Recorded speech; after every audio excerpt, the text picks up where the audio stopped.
here. Thank you for coming. Wait for the slides to get started here.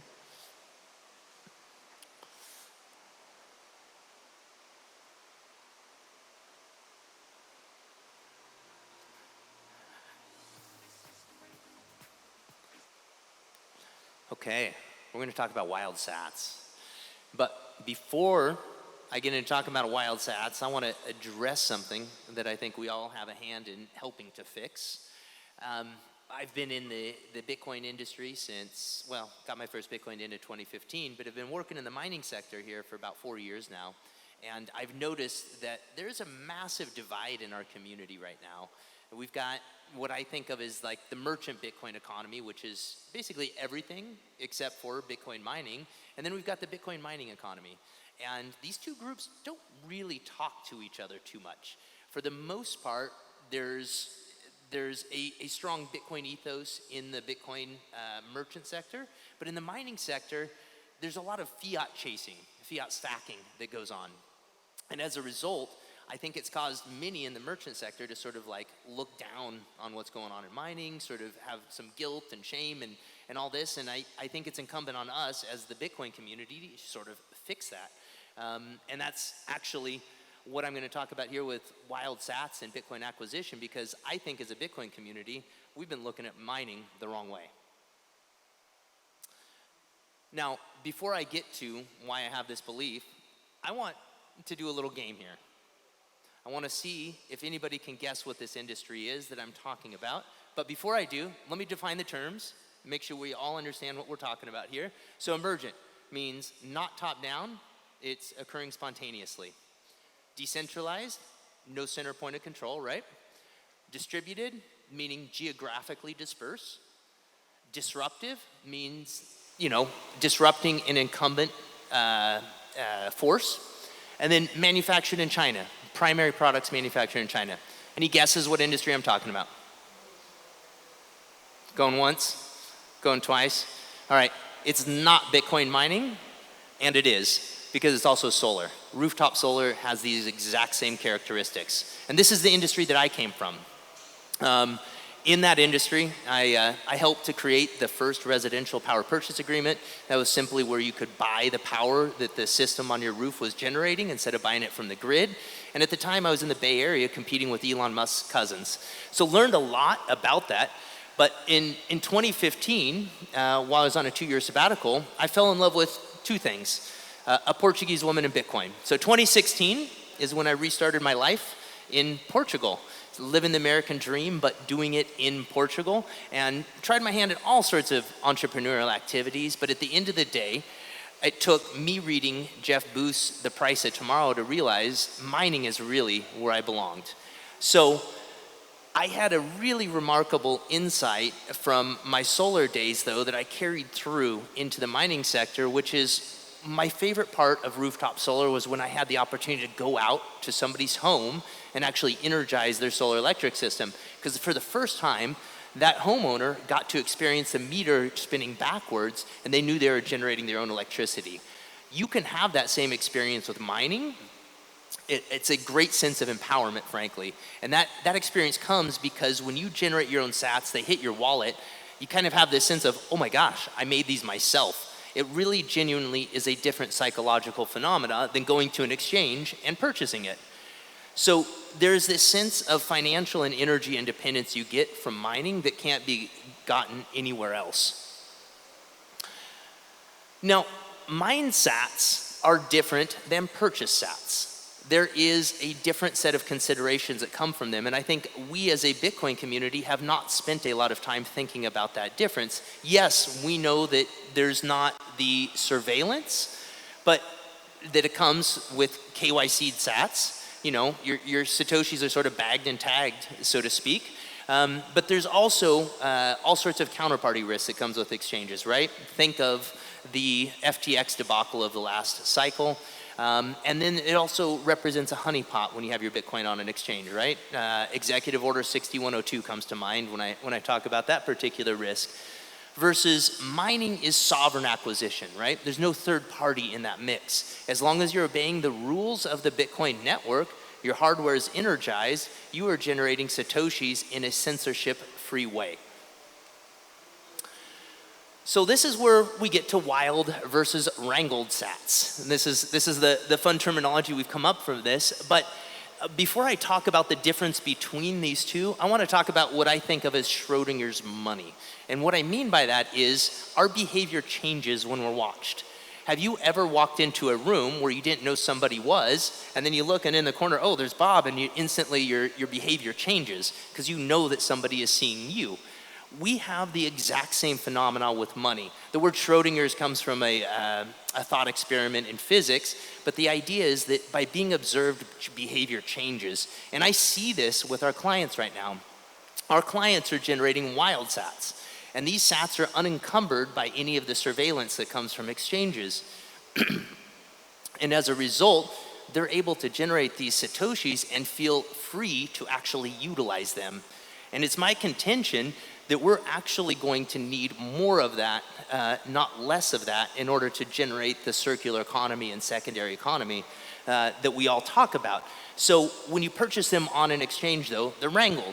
They are in this psychological like cage, so to speak, where you kind of feel like, hey, if I use these, maybe somebody's going to see, and I'm going to have to report it in a certain way, and how do I do it? So there's just psychological friction that comes with your sats when you buy them on an exchange.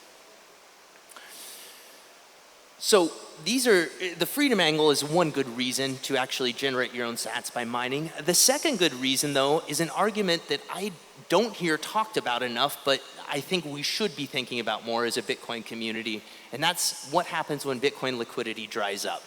So it's my contention that our biology precedes our psychology, and our psychology is driven by Gresham's law when it comes to Bitcoin acquisition right now. And Gresham's law is we want to sell the bad money in order to acquire the good money, right? So we want to hoard the good money right now. And we can see this occurring right now with real estate, where there are countless empty homes on beachfronts, in mountains, in cities right now where fiat wealth is being stored in real estate. My question is, why wouldn't that happen with Bitcoin, the best digital real estate that we have, right? So let me put some numbers to it. We have a lot of bad money. Current global liquidity, M2, is $92 trillion. So that is all the money on planet Earth that's liquid, easy to move. If we look at today's price of Bitcoin, about $90,000, and we look at how much Bitcoin is left on exchanges, $2.7 million, there's about $300 billion worth of value of Bitcoin sitting on exchanges. The point is not that value is $300 billion. The point is it's $300 billion compared to $92 trillion worth of value. It's a very small amount. And that percentage is why I believe that we're going to see enough bad money come grab the good money and sit on it, just like beachfront property is being sat on. So how do you get Bitcoin if that happens? The answer is mining. This is the only way that we're going to be able to access Bitcoin in the future when liquidity dries up. Third reason for mining is that it's actually the best way to dollar cost average. So I want to take a moment here and dispel what I think is often a false comparison that I've heard in the Bitcoin community. Hold on a sec, I gotta grab some water.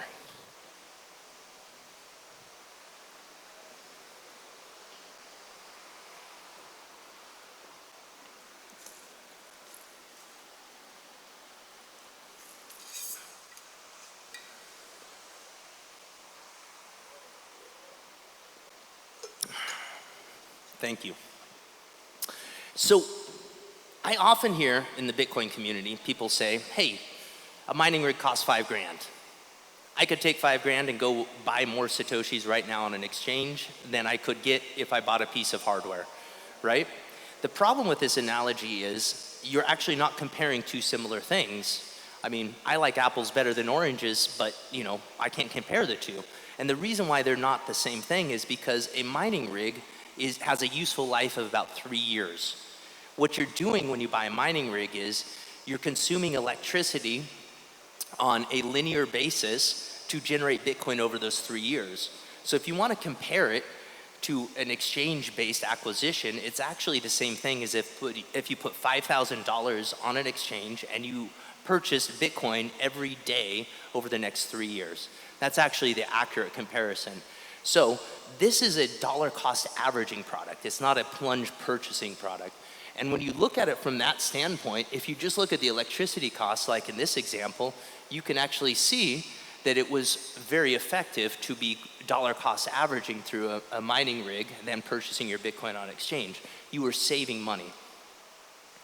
The other thing, which is what this graph is showing here, the other thing is you can see that you're steadily accumulating Bitcoin. So it genuinely is an easier experience because you don't have to think about it. Once you've made the investment, you set up your service fees to pay the electricity, but you're just consistently building a Bitcoin position.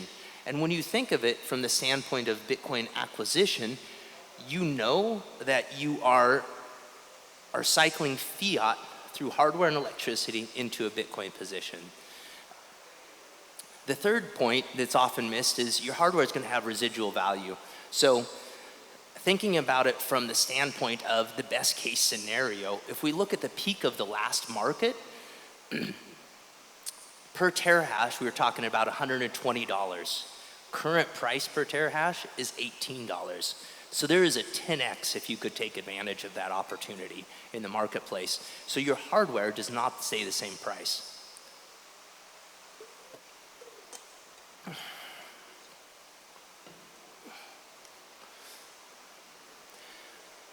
All right, we all know the value of having a strategic reserve. I'm going to go through this slide quickly so I can answer some questions, but we know that having a strategic reserve, accumulating, stacking sats is going to help you build wealth outside the traditional system.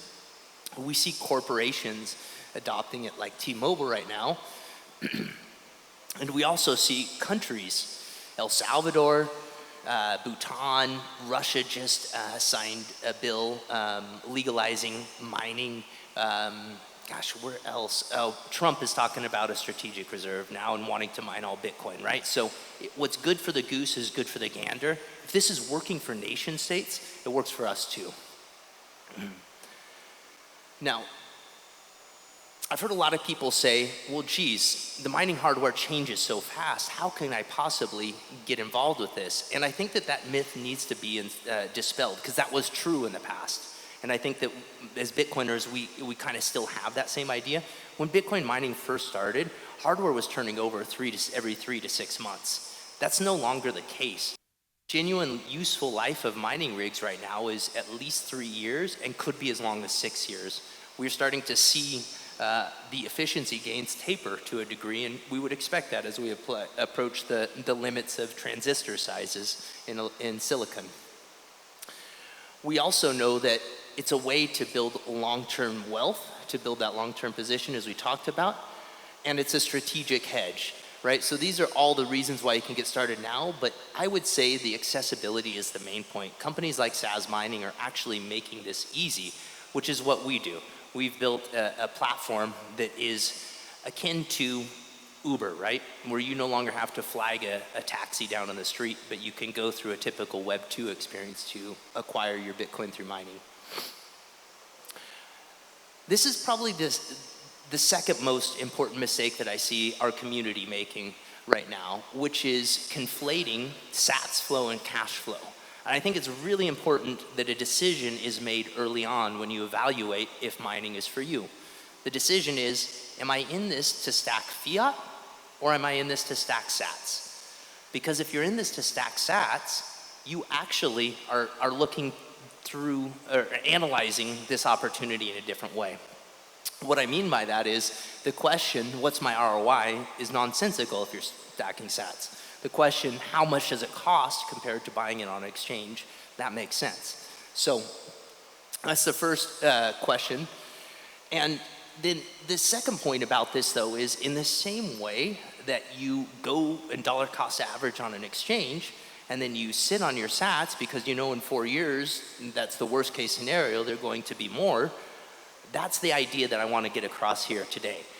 You're cycling fiat through a piece of hardware and electricity, and you're stacking sats. The idea of selling those sats to pay for your electricity simply doesn't make sense because you know those sats are going to be worth more in the next 4 years.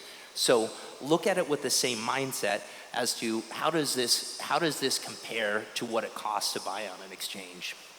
So think like a Bitcoiner. Now this analogy is important to me about pioneers and settlers, and I'll tell you why in a minute, but this is where we've talked about all the reasons to mine, but there's the everlasting FUD about energy use in the Bitcoin mining space, and that's what I want to address here, because I'm from the Oregon coast originally and have stories of pioneers and settlers in my background, but to me, the pioneering days of mining are now behind us, or the pioneering days of Bitcoin are behind us, right? And the pioneers, they're the ones that blazed the trails. You know, they wound up with arrows in their backs and wild animal scars, literally injured for blazing those trails, but the settlers came in behind them and homesteaded, right? And that's where we are today. Just the Bitcoin pizza days are over. The Silk Road days are over. There's really injuries and damage that occurred from those pioneers, but that's not where we are.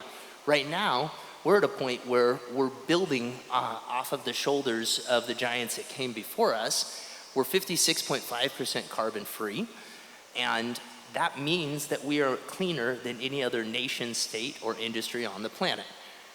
And we're building this infrastructure that is truly building freedom technology for the future, resilient and growing. The technology itself, though, is continuing to innovate, right? And so I want to touch just for a moment on two of the most forward innovations that are occurring, because we're participating in this. So first is hydro-cooled mining or immersion mining, different ways to cool the mining rigs that don't involve moving parts to the same degree. This is allowing more efficient mining to occur and less maintenance. So it's dropping costs in multiple dimensions. And the second one is heat recapture. So what that means is an electron goes through silicon and it generates hash rate. Now that's monetized as Bitcoin, but it also, as a byproduct, creates heat. And there's opportunities to take that heat and sell it to generate even more income. And we're utilizing that right now in Norway with a data center north of the Arctic Circle, that we're taking the heat from the data center, we're circulating it through the building owner is buying it from us, and that's reducing the effective electricity price. So we're able to come in with very low electricity prices there because we're actually able to offset that with the heat that the building uses. Now, the true win-win here is because we've got this data center north of the Arctic Circle that is generating this heat, the building owner is removing an oil-based boiler in the process. So we no longer need that like carbon intense way to heat the building. And part of the heat's also going to go to drying fish, which is a big part of the local economy. So pretty cool innovation there. And these sort of advancements are continuing to validate the idea that Bitcoin mining is sustainable. So you need to dispel yourself of the idea that you've got any bad juju going for the energy side of mining. So the wild sats era is here, right? This is how you get true financial freedom, no surveillance sats in the mix. You can build resilience with a strategic reserve. I like to think of this as like your bug out sats, right? And you can take action right now by beating the herd, right? Because from where I sit, it seems the final destination for all Bitcoiners is eventually going to be miners to acquire Satoshis because of the fact that this liquidity is going to dry up. So one more slide. There we go. So mine sats, stay humble, use Bitcoin. Feel free to reach out to me, and got a QR code there too. But any questions? I think I got a minute or two here.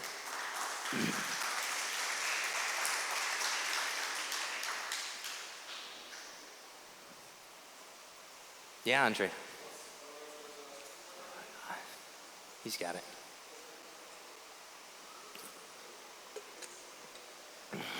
Hey, Kent. What do you think are the most effective reuses of the heat of the miners? Can you give us some more examples of what's being done worldwide? Yeah, so some of the ways that I've heard the heat being used, there's really some innovation going on out there. Drying wood, making whiskey, heating greenhouses. Gosh, what else have I heard? Drying fruits, vegetables. Yeah, basically, the biggest issue though with reuse of heat is you need to co-locate the heat use with the mining. Okay. So, do you think it would be usable to heat a very large space, like they're doing greenhouses, for example? Yeah. And I'm going somewhere with this because, as you know, in Madeira we have a lot of Madeira wine producers. So the barrels sit in these very large spaces, and they need to proper heat the place. That would be an option, yes, you would say? Yeah. So I toured about 8 weeks ago several greenhouses that were massive hectares. That were being heated by Bitcoin mining. Now, they were doing it through a liquid exchange, so it wasn't like just hot air being pushed in. It was, the heat was being transferred in circulating tubes, so passive heating. It seems like that's the more advantageous way to do it. I need to get to work. Okay.